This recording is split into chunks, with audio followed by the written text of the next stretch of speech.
vous ai présenté sur mon stand l'univers de la femme. Tout d'abord, je dois vous dire que je viens de l'Allier, Auvergne-Rhône-Alpes.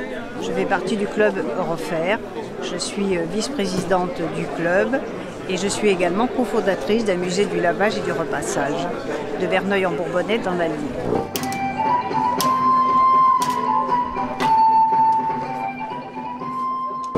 Donc l'univers de la femme est constitué des enfants, la naissance, le religieux avec le baptême puis la communion, ensuite le jeu des enfants et après j'ai attaqué avec toutes les tâches ménagères que peut faire une épouse, une maman.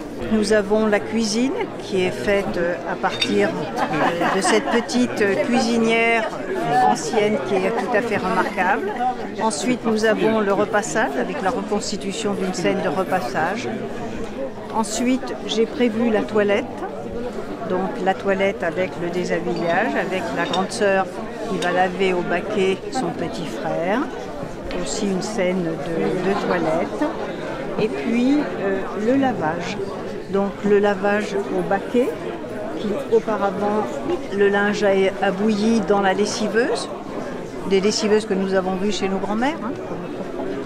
Et puis j'ai terminé par la couture puisque nos mamans étaient extrêmement polyvalentes, elles savaient absolument tout faire, elles savaient s'occuper des enfants, faire à manger, laver, repasser et même repasser et coudre.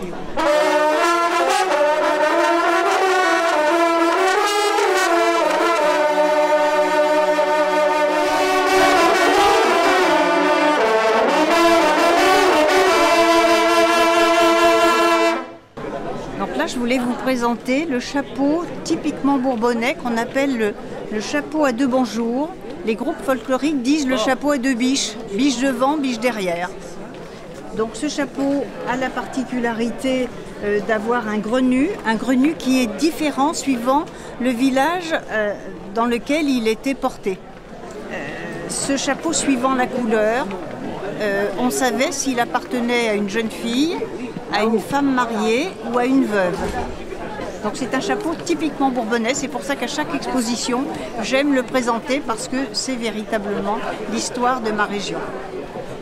Alors, avec mon mari Gérard, nous sommes tous les deux cofondateurs du musée du lavage et de repassage qui se situe à Verneuil-en-Bourbonnais, c'est en Auvergne-Rhône-Alpes, disons un peu dans le centre de la France.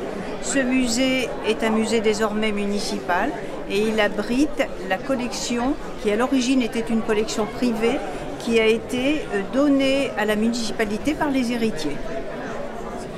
Donc c'est une association qui s'appelle les Amis du musée du lavage et du repassage qui gère et anime le musée.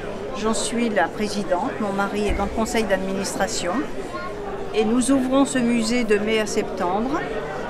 Nous l'ouvrons avec l'aide d'un volontaire en contrat de service civique. Ça nous permet, si vous voulez, d'avoir une aide pour les visites et c'est un musée qui reçoit 700 à 800 personnes par an.